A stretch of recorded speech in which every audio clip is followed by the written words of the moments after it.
জয় শ্রীরাম। আনন্দামৃত বর্ষপুরাম আশ্রিত বৎসল জয় জয় রাম।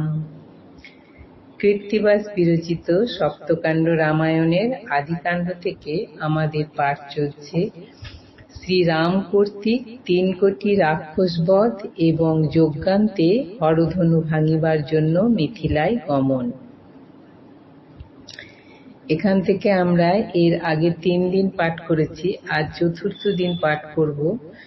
গত দিনের পাঠে দেখেছি নিশাচর আর রামের মধ্যে, নিশাচরদের মধ্যে আর রামের মধ্যে ভীষণ লড়াই, যুদ্ধ শুরু হয়েছে।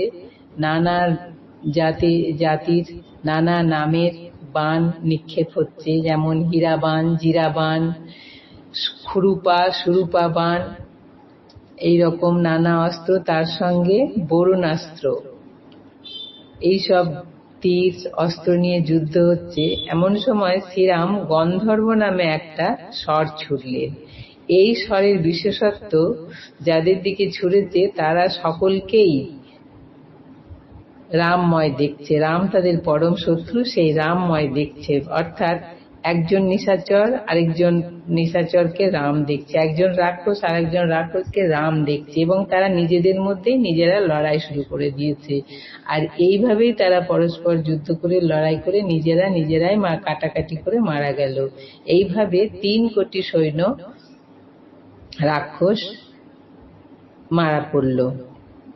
রামের শরীরও বানে বানে সরে সরে জর্জরিত, রক্তধারায় শোণিত ধারায় ভেসে যাচ্ছে শরীর। কিন্তু রাম এই সময়ে ভাবছেন যে এই নিশাচরদের যে প্রধান মারীচ, তারকা রাক্ষসীর পুত্র, তাকে তো বধ করতে হবে। তাই আবার এদিকে মারীচও ভাবছে তার এত সৈন্য বধ করলো রাম, সেই রাম কোথায়? দুজনেই দুজনের প্রতি কুপিত। তারা আবার দুজনকে খুঁজে লড়াই শুরু করেছে। এদিকে স্বর্গ থেকে দেবতাগণ ভাবছেন এই মারীচকে তো রক্ষা করতে হবে। এই মারীচ মরে গেলে সীতাহরণ করবে কে? আর সীতাহরণ না হলে রাবণ বধও হবে না। তাই তারা মারীচকে রক্ষার চেষ্টা করছে। এমন সময় বজ্রবাণ হানলেন শ্রীরাম। এই বজ্রবাণের আঘাতে মারীচ ডানা ভাঙা পাখির মতন, ঘুড়ির লাটাইয়ের মতন উড়ে গেল। 7 দিন এই উড়তে উড়তে গিয়ে সে পড়ল লঙ্কার ভেতর। এইবার আজকের পাঠ। বহু জীব খাইয়া মারীচ লঙ্কাবাসী, বিবেকে সংসারে ত্যাজি হইল সন্ন্যাসী। বহু জীব খাইয়া মারীচ লঙ্কাবাসী, বিবেকে সংসার ত্যাজি হইল সন্ন্যাসী। এবার মারীচ সন্ন্যাসী হয়ে গেল। কহে যদি মরিতাম বালকের রণে, কি করিত দস্যুবৃত্তি, কি করিত ধনে। শিরে জটা ধরিয়া বাকল পরিধান, শয়নে স্বপনে করে রামময় ধ্যান। বটবৃক্ষ তলে তপ কইল আরম্ভন, রাম বিনা মারীচের অন্য নাহি মন। হেথাই মুনিরা যজ্ঞ করি সমাধান, আশিস করেন রামে দিয়া দুর্বাধান। যজ্ঞ অবশেষ যেই ফলমূল ছিল, সেই সব ফল খাইতে শ্রীরামেরে দিল। সে রাত্রি পঞ্চেন রাম মুনির আশ্রমে, প্রভাতে একত্র হন মুনিগণ ক্রমে। সভাতে বসিয়া যুক্তি করে সর্বজন, সামান্য মানুষ নহে রাম নারায়ণ। যিনি যজ্ঞেশ্বর যজ্ঞ রাখিলেন তিনি, দশরথ পুণ্য ফলে অবতীর্ণ ইনি। রাক্ষসের ভয় করি কি কারণ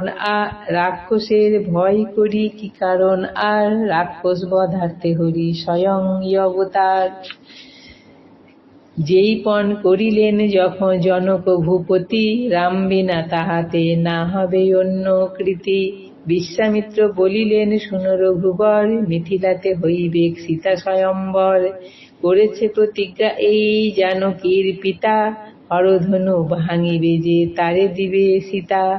অগণিত ভূমিপতি আসে আর যায়, দেখিয়া হরের ধনু সভয়ে পলায়। দেখিলাম তোমারে যে বীর বলবান, মনে হয় ধনু তুমি করিবে দুখান। শ্রীরাম বলেন, আজ্ঞা যে করো এখন, তাহা করি তব আজ্ঞা লঙ্ঘে কোন জন। একথা কহেন যদি কৌশল্যানন্দন, রামের লইয়া যান সকল ব্রাহ্মণ। হাতে ধনু করি যান শ্রীরাম লক্ষ্মণ, আগে পাছে চলিলেন সকল ব্রাহ্মণ। আজ এই পর্যন্তই। জয় শ্রীরাম।